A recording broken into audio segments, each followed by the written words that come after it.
झणझणीत मटणासाठी अर्धा किलो मटण व्यवस्थित धुवून घ्यायचं. त्यामध्ये 1 चमचा हळद, मीठ घालून व्यवस्थित मिक्स करून 15 मिनिटं बाजूला ठेवून द्यायचं आहे.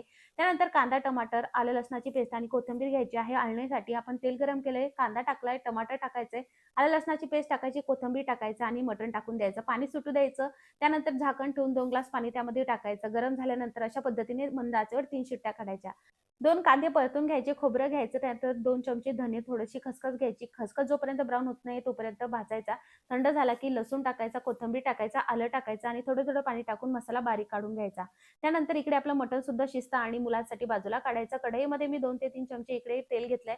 त्यानंतर कांदा, लसूण मसाला आपलं जे नॉर्मल मसाले असतात ते टाकायचं, व्यवस्थित परतू द्यायचं.